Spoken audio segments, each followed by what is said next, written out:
My name is doctor Hemlata. उम्मीद करते हैं आप सभी लोग अच्छे होंगे। Today will be discuss the problems of rupees. ये डॉक्टर भीम अम्बेडकर ने अपनी बुक्स में हिस्ट्री के बारे में लिखा है कि जो इंडियन हिस्ट्री रुपीज की क्या थी और इसका ओरिजिन क्या हुआ था।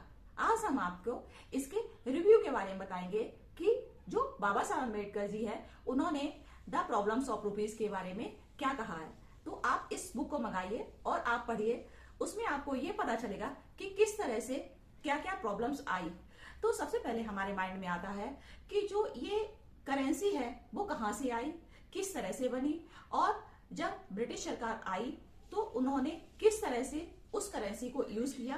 क्योंकि पहले तो क्या था, राजा महाराजा थे, तो जो हिंदू राजा थे वो गोल्ड का ज्यादा यूज करते थे, वो अपनी गोल्ड कॉइन को लाते थे। अच्छा, अब हम आपको बताएंगे कि जो मुगल शासन काल में लोग थे वो क्या करते थे कि वो अपनी करेंसी, उनके पास एक सिल्वर था और एक कॉइन था। सिल्वर गोल्ड प्लस तांबा, ये तीनों के सिक्के बनाते थे। तो इसमें क्या था कि हमारा, जैसे कि आजकल हम देखते हैं कि हमारे इंडिया में एक ही करेंसी का यूज होता है, ठीक है, क्योंकि हमारा भारत एक है, एक गवर्नमेंट है, वो एक करेंसी को छापती है, उसी को पूरी इंडिया में हर जगह सर्कुलेट होता है। बट जब हमारा देश आजाद नहीं हुआ था, ब्रिटिश काल में क्या था कि करेंसी हर जगह की मुद्रा अलग अलग थी। तो क्या होता था, वहां की टकसाल थी और वह जैसी टकसाल, हिंदू के राजा अलग अपनी टकसाल का यूज करते थे और जो मुस्लिम है वो लोग अपनी अलग टकसाल का यूज करते थे। क्योंकि वहां पर जिस राजा जो राजा होता था वो अपने नाम से या कोई एक साइन से किस तरह से अपना एक मोहर बना देते थे। तो उससे क्या होता था, उससे ये पता चलता था कि ये मोहर उस गवर्नमेंट, उस राजा की है। तो इससे क्या होता था, अगर एक राजा दूसरे राजा की मोहर का यूज करता था तो वो वैलिड कम मानते थे। अच्छा, क्या हो, जैसे कि अगर व्यापार कर रहे हैं तो वो अपनी मोहर का यूज करके अपना आराम से व्यापार करते थे। लेकिन ब्रिटिश सरकार आई तो उन्होंने देखा क्योंकि कोई मोहर गोल्ड की ज्यादा बनवा रहा है, और जो मुगल शासक थे वो अपनी मोहर में क्या थी, प्योरिटी यानी कि शुद्धता का विशेष ध्यान रखते थे। और वो कहते थे कि ये हमारा एक तरह से नाम है, जैसे कि हम कहते हैं ना कि मेरी ब्रांड की ब्रांड चल रही है, तो उस तरह से वो ब्रांड का एक सिक्का चलता था। तो फिर क्या हुआ कि धीरे धीरे मुगल शासन खत्म होता गया और उसके बाद क्या हुआ कि ब्रिटिश सरकार आए तो उन्होंने जितनी भी अपनी एक करेंसी है, जो भी चांदी की, सोने की, तो उसको तो पहले वैलिड नहीं माना। फिर उन्होंने कहा कि हम इस टकसाल को एक मिक्स कर देते हैं। उन्होंने काफी मिलावट भी की और साथ में उन्होंने कहा कि नहीं, आप ये इतना शुद्ध एक कॉइन नहीं है। तो वो एक डिफरेंस करते थे कि ये डिफरेंट है। किसी को जैसे किसी का कॉइन वेटेड होता था, किसी का कॉइन छोटा होता था, लेकिन उन्होंने क्या किया कि सारी जो एक कॉइन थी एक से ही जोड़ा।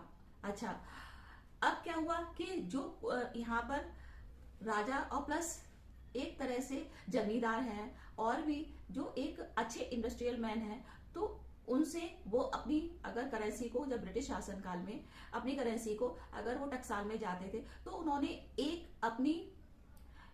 एक बात रखी कि आपकी हम जो मोहर है या हम तभी बनाएंगे उसमें या तो जो गोल्ड है वो 50 तोले का होना चाहिए और जो सिल्वर है वो कम से कम 1000 तोला हो।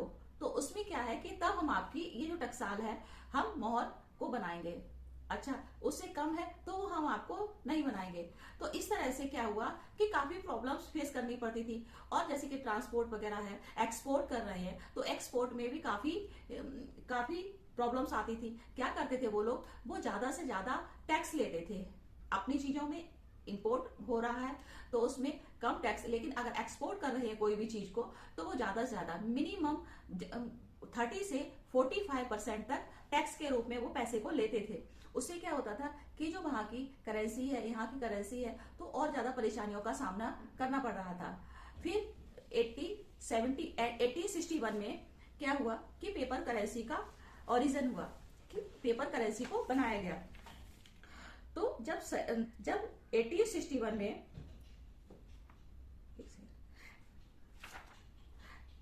1861 में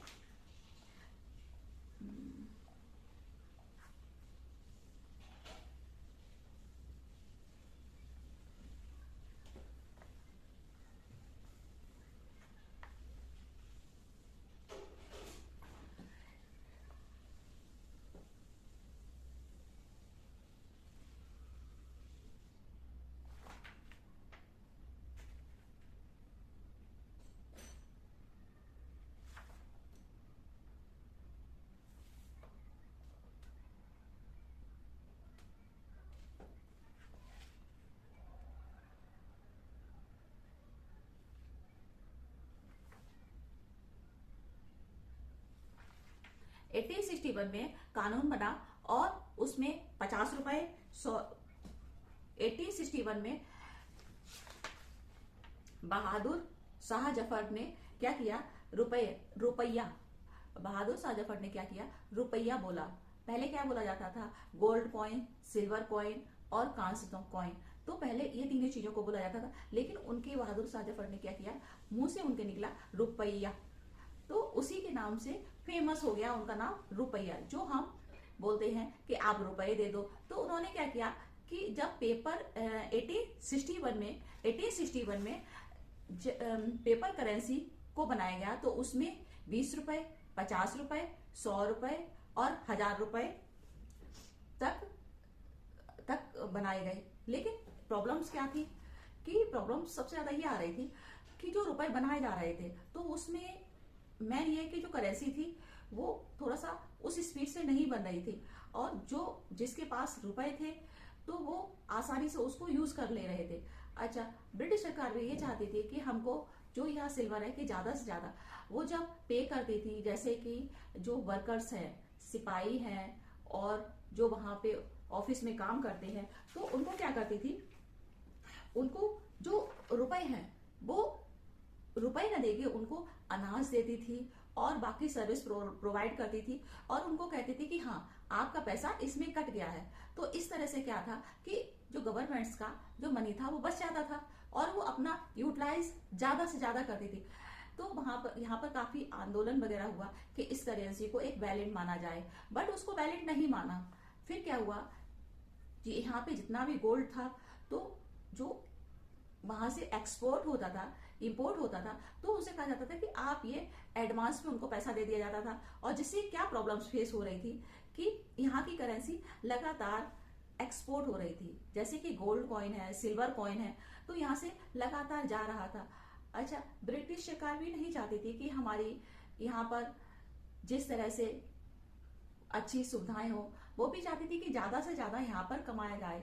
और आपने देखा होगा कि नील की खेती, किसानों पे सिर्फ नील की खेती कराई जाती थी, जिससे कि वो ज्यादा से ज्यादा एक्सपोर्ट करे चीजों को, और वो वहां पर एक्सपोर्ट करके और फिर वही चीज इंपोर्ट होती थी, जैसे क्लॉथ्स ले लो और बाकी चीजें ले लो, तो जब इंपोर्ट होती थी तो उसकी कॉस्ट को बढ़ा दिया जाता था, उसके बदले आपको मनी देना पड़ता था। इस तरह से डॉक्टर भीमराव अंबेडकर जी ने अपनी बुक्स में लिखा कि उन्होंने किस तरह से रुपए का प्लस ज्यादा से ज्यादा टैक्स लिया और जो वैल्यू मिलनी चाहिए वो वैल्यू इनको नहीं मिली। और इस तरह से इस बुक में ये भी देखा गया है कि काफी लोगों का तो माइंड भी नहीं गया कि हमारे रुपए और जो हमारे सोने का सिक्का है, gold coin and silver coin का क्या क्या उन्होंने चीजें फेस की। तो मीडियम ऑफ एक्सचेंज में सिर्फ ये है कि गोल्ड को ज्यादा ले लेते थे और सिल्वर को दे देते थे गोल्ड के बदले। तो इस तरह से कहीं की जो करेंसी है वो हैवी थी, कहीं की करेंसी एक लो थी, तो उन्होंने क्या किया, लो में ही उन्होंने हैवी करेंसी को भी इंक्लूड कर लेते थे, जिससे कि जो उनकी वैल्यू है वो उनकी वैल्यू कम रहती थी। तो जो अम्बेडकर साहब ने जब आरबीआई की स्थापना की, क्योंकि अम्बेडकर साहब ने ही आरबीआई की स्थापना की, और उन्होंने जो आरबीआई में क्या क्या प्रॉब्लम्स हैं, क्या किस तरह से जो मनी को किस तरह से रखना चाहिए और क्या क्या उसमें फीचर होने चाहिए, वो बहुत सारी चीजें अपनी बुक्स में भी बताई हैं। और उन्होंने कहा कि हम किस तरह से मनी को क्या कर सकते हैं, और साथ में इस बुक में आप पढ़िए जो इसकी टर्मिनोलॉजी है थोड़ा सा डिफिकल्ट है एंड इकोनॉमिक्स टर्मिनोलॉजी है, देन इसमें आपको पता चलेगा कि किस तरह से हमारी मनी को बाहर मनी गई और साथ में एक्स्ट्रा मनी गई, जो हमको मूल मिलना चाहिए वो हमें प्राइस नहीं मिलता था। तो वो बुक, इन्होंने जो बुक लिखी है वो सारी प्रॉब्लम्स इस बुक में दी गई हैं। आप इस बुक को पढ़िए। Thank you.